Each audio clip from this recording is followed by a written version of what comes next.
Now, it was an announcement that led to a storm of protest when it was decided that the only woman on our currency was to be replaced by Winston Churchill. But today there was a U-turn.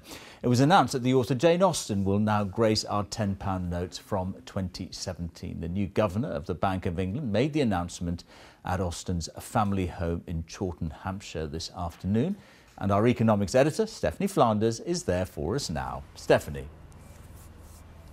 Yes, thanks, Jules. I mean, there has been such a lot of interest in our new Bank of England Governor, Mark Carney, since he started the job at the start of this month, and people wondering what he might do to help the recovery, if anything. I'm sure we will hear more about that from him in the weeks and months to come. But his first big public outing turned out to be not about the economy. He did have a chat with local businesses here in Hampshire earlier in the day, but his main focus, as you suggest, in coming here to the village of Chawton was to reassure us that there would indeed still be a woman on our banknotes in a few years' time. It's the woman who lived in the house behind me.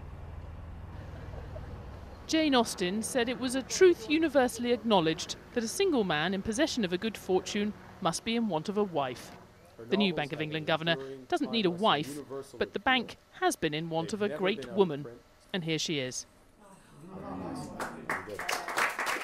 There's been a parade of Britain's great and good on our banknotes since the 70s, but since 1994 only one woman, the social reformer Elizabeth Fry. When the bank announced a new Winston Churchill note for 2016 onwards, replacing Fry, they were surprised to find it caused quite a stink.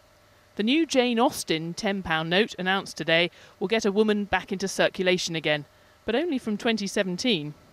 Why is it you think that you've taken this so much more seriously than your predecessor? The issue was that it created a misimpression that there would be a scenario, or there might be a scenario, where there was no female on any of the four notes that we published. We listened, we heard those concerns, and we acted quickly to make an announcement, which we would have made in any event. The woman leading the campaign to keep females on our banknotes says the bank wasn't returning her calls before Mark Carney arrived. He asked to meet her on his first day. For me, the important thing about the whole campaign really was always for them to change the decision-making process, because that's why we keep getting situations where we get white men everywhere at the top of places. It's because of the way decisions are taken. It's because of the criteria that we use to decide on what's valuable, what we consider as good in society. They were pleased to hear the news on Jane Austen's local high street, where her brother once owned a bank.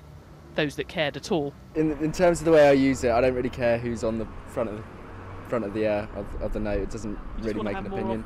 Oh, of course. I think everybody does. Do you think it's important to have women on the banknote? banknote? Oh, absolutely. They're as equally as important as men, for goodness sake. Well, we used to have Florence, didn't we? Florence Nightingale. So it's time to have another lady back on the scene. The great theorist of evolution, Charles Darwin, might appreciate the irony that his face will now be replaced by Jane Austen's. The Bank of England has evolved. Now they just need to find a woman for that 9-man committee that sets interest rates. Stephanie Flanders, BBC News.